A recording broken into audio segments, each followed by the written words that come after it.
राम राम। जैसा कि मैं पिछले प्रसंग में बता रहा था, किस तरह दशरथ जी ने अपने ज्येष्ठ पुत्र राम को गद्दी देने का निर्णय किया। राम जी को सभा में बुलाया गया। उन्होंने भरे मन से स्वीकार करने की कोशिश की। तब दशरथ जी कहते हैं अपने गुरु वशिष्ठ से कि राम के राज्य का कोई सुंदर सा मुहूर्त निकालिए। मेरे भाई बहन, अगर जीवन में आपने कोई भी शुभ कर्म करना है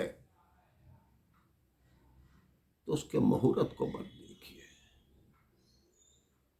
क्योंकि कई बार आपने देखा होगा, आप कोई दान करना चाहते हैं, आप कोई देना चाहते हैं, उसके लिए मुहूर्त निकालने की क्या आवश्यकता।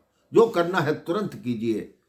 पता नहीं वो घड़ी और अगली घड़ी के बीच में न जाने क्या क्या हो जाए। गुरु वशिष्ठ ने दशरथ जी को बताया कि राम के राज्य के विषय में महाराज एक अजीब संयोग है। दशरथ जी ने कहा, कैसा संयोग? कहते, या तो राम का राज्याभिषेक कल कीजिए, अन्यथा अगले 14 वर्ष तक राम का राज्य पे कोई अधिकार नहीं बन रहा। तो उन्होंने दशरथ जी ने कहा, एक रात्रि में सब कुछ कैसे हो जाएगा? उनके मंत्री गणों ने कहा, आप किसी प्रकार की चिंता मत कीजिए, हम सारा प्रबंध कर देंगे, सारे तीर्थों से जल भी आ जाएगा, सब कुछ हो जाएगा। दशरथ जी ने अपने छत्रधारी को कहा, अब आपका छत्र राम के शीश पर रहेगा, इनके साथ चले जाओ। राम जी उदास हैं कि ये क्या हो रहा है, ऐसा नहीं होना चाहिए। राम जी अपने कक्ष में इधर से उधर घूम रहे हैं। सीता जी पूछती हैं, क्या बात है, आप आज इतने अधीर क्यों हैं? इतने में राम जी के महल में गुरु वशिष्ठ जी का प्रवेश होता है। उन्होंने गुरु जी को देखकर दंडवत प्रणाम किया। कहते हैं, आपने आने की तकलीफ क्यों की? मुझे आदेश करते, मैं उपस्थित हो जाता। तो गुरुदेव ने कहा, नहीं, मैंने तुम्हें कुछ नियम और संयम समझाने हैं, इसलिए तुम्हारे पास आया हूं। उन्होंने गुरु जी का आदर किया, सिंहासन दिया, चरण धोए और खुद भूमि पर बैठ गए।